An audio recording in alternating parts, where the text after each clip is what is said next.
कौन सा ऐसा एज ग्रुप है 20-25 साल में जिसको इस बात की चिंता करनी चाहिए? हिंदुस्तान में यंग लोगों की हार्ट डिजीज या हार्ट अटैक्स प्रैक्टिकली 200% इंक्रीज हुए हैं। डाइट की हैबिट्स चेंज हो रही हैं, तो बाहर का खाना, fast food, stored food, rapid foods, वो हम बढ़ते जा रहे हैं। खाना तो regular through out the day होना चाहिए।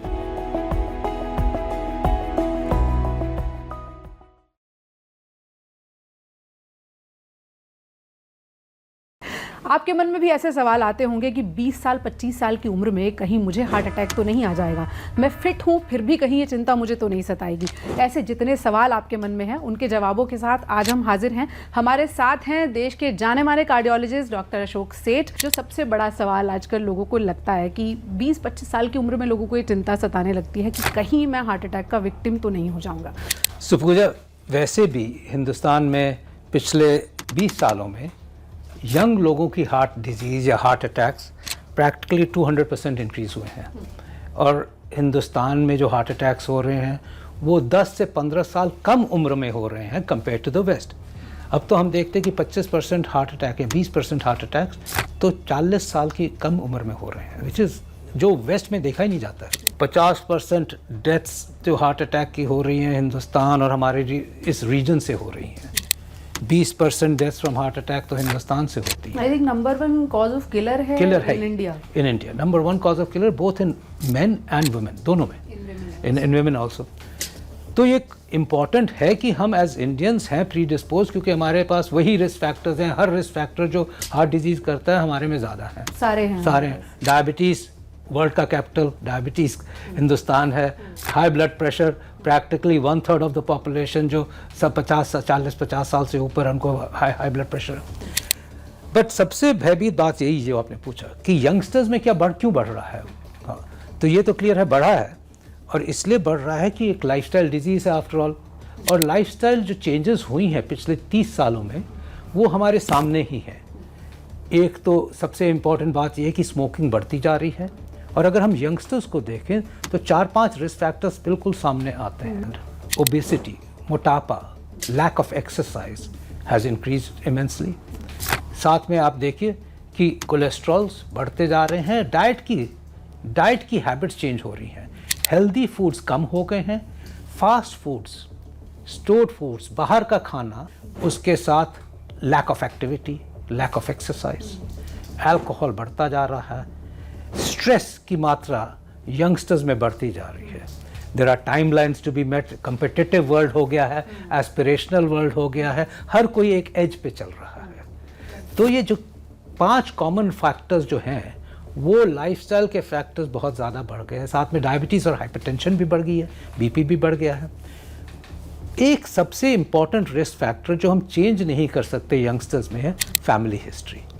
अगर फैमिली में किसी को हार्ट प्रॉब्लम हुई हो 60 साल से कम उम्र में, पेरेंट्स में, ब्रदर्स, सिस्टर्स, पेरेंट्स, तो फिर सोचिए कि एक हार्ट डिजीज़ की वैसे ही संभावना बढ़ जाती है 3 से 4 गुना। अब मोर रिसेंटली पॉल्यूशन भी एक बहुत बड़ा रिस्क फैक्टर आ गया है। That has change a lot metro cities में। इनफैक्ट गांव में भी उससे ज़्यादा फ्रेश फ्रूट्स एंड वेजिटेबल्स मिलती हैं। तो कहते हैं ना कि फ्रूट्स और वेजिटेबल्स अमीरों का खाना, ऐसा नहीं है। पर वैसे भी सोचा जाए तो एक्चुअली लैक ऑफ एक्सरसाइज एक बहुत बड़ा एक रिस्क फैक्टर है। और मैं कहता हूँ कि एक्सरसाइज करना एक हैबिट हो जानी चाहिए। अगर हम जो कहते हैं ना कि हार्ट हेल्दी एक्सरसाइज क्या चीज़ है, तो वो कहते हैं कि वो नहीं है कि जिमिंग की, वेट लिफ्टिंग की, ज़्यादा से ज़्यादा वेट उठाए या 15 किलोमीटर भागना शुरू कर दिया। Actually heart healthy exercise is just 40 minutes of exercise 5 times a week, 200 minutes of exercise in a week. और एक्सरसाइज क्या है? Brisk walking.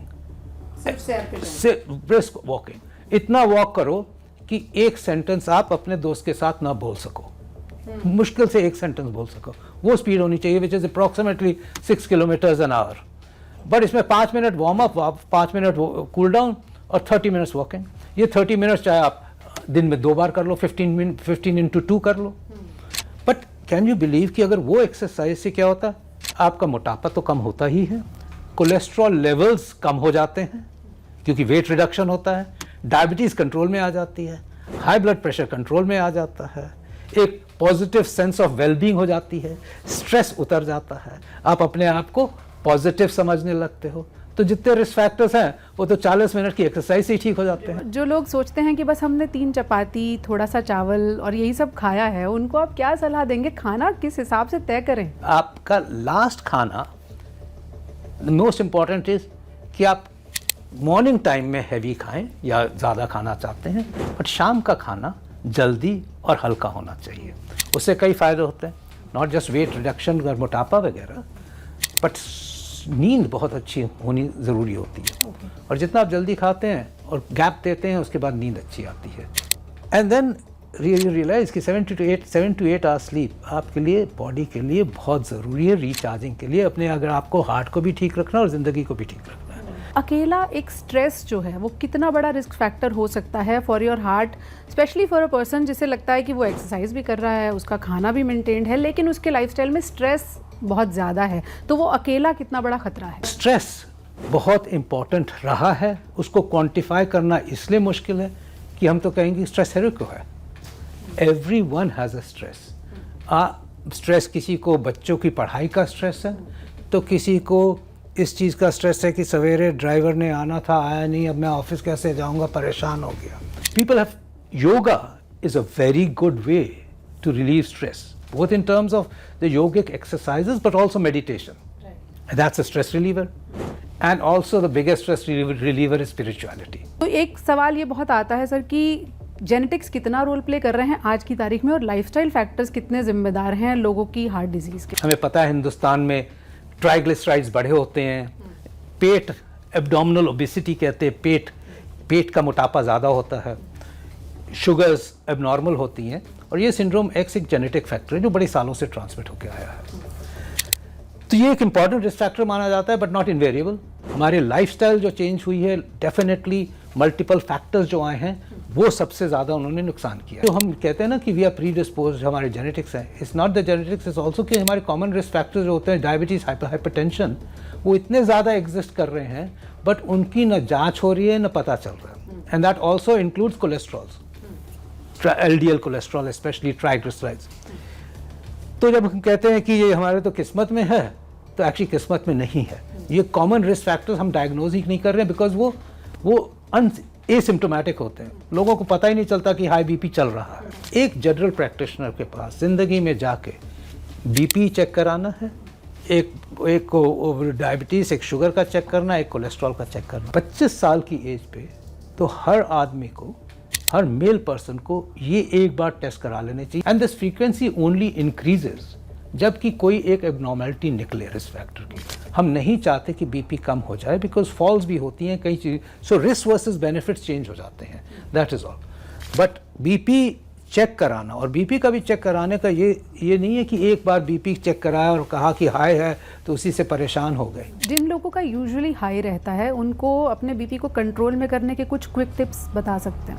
Weight reduction very important, उससे ब्लड प्रेशर 5 से 10 मिलीमीटर कम हो सकता है। आप समझ रहे हैं मोटापा कितना बड़ा परेशानी है। अल्कोहल, जो एक्सेसिव अल्कोहल लेते हैं, हाई बीपी हो जाता है। Alcohol come in mild small quantities and occasionally, उससे ब्लड प्रेशर 10 मिलीमीटर ड्रॉप हो जाता है।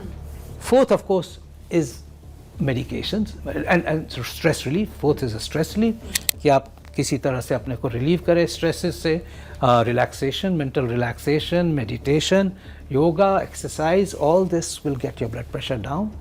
And finally of course even then we say कि finally the drugs, medicines are important and have to be taken regularly for those जिनका हमेशा high blood pressure diagnose हो। जो लोग पीने वाले हैं वो अपने हिसाब से कम और ज़्यादा का हिसाब लगा लेते हैं।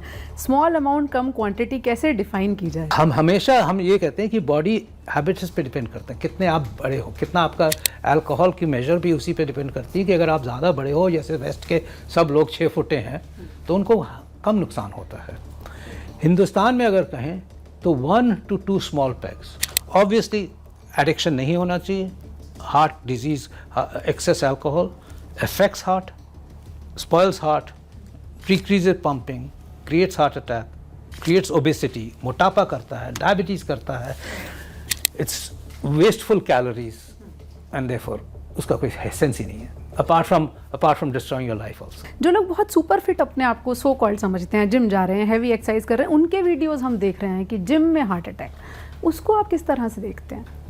लोग सोचते हैं कि जिम जा रहे हैं, हैवी वेट लिफ्टिंग कर रहे हैं तो बड़े फिट थे। तो फर्स्ट क्वेश्चन लोग यही पूछते, वो तो बहुत फिट था, वो तो कितनी हैवी वेट लिफ्टिंग करता था, उसकी बॉडी देखी थी कैसी थी? मैंने आपको बताया था कि हार्ट हेल्दी एक्सरसाइज क्या होती है, जिससे कि हार्ट अटैक के रिस्क, और वही 40 मिनट की जो एक्सरसाइज में कह रहा था, उससे हार्ट अटैक का रिस्क 25% कम हो जाता है। ओके, ठीक है। बट ये जो एक्सरसाइज है, दिस इज डिफरेंट। ये है body building, this is gyming, this is to look good. आप इससे वेट रिडक्शन कर सकते हैं, आप मसल बिल्ड कर सकते हैं, but it is not heart friendly. अगर 30, 40, 50% की भी ब्लॉकेज है तो एक्सट्रीम एक्सरसाइज में वो सडनली क्लॉट बन सकता है, सडनली हार्ट अटैक हो सकता है, और 2%, 3% heart attack suddenly cardiac arrest में चले जाते हैं, उसी टाइम पे ख़त्म हो जाते हैं। और कुछ कंजेनिटल डिजीजेज होती हैं हार्ट की, इनफैक्ट जो कि वेल डायग्नोज होती हैं, जिनमें हम कहते हैं कि एक्सट्रीम एक्सरसाइजेज न करो, सीवियर एक्सरसाइजेज, वेट लिफ्टिंग ना करो, बिकॉज उन कंडीशंस में, उन वेट लिफ्टिंग एक्सरसाइज से, और वाल्व की कंडीशंस होती हैं, वाल्व ख़राब हो जाते हैं, वाल्व नॉरआउट हो जाते हैं, उसमें एक्सट्रीम एक्सरसाइजेज हम कहते हैं कि नहीं करनी चाहिए। सबसे इम्पॉर्टेंट बात यह है कि कहीं पता है ये एक्सट्रीम एक्सरसाइजेज जो जिम भी जा रहे होते हैं, दे आर एक्चुअली कहीं तो स्मोक भी कर रहे होते हैं, एंड दे डोंट फॉरगेट कि हेल्थ, वो कहते वो तो स्मोकर था बट एक्सरसाइज तो 2-2, 2.5 घंटे करता था।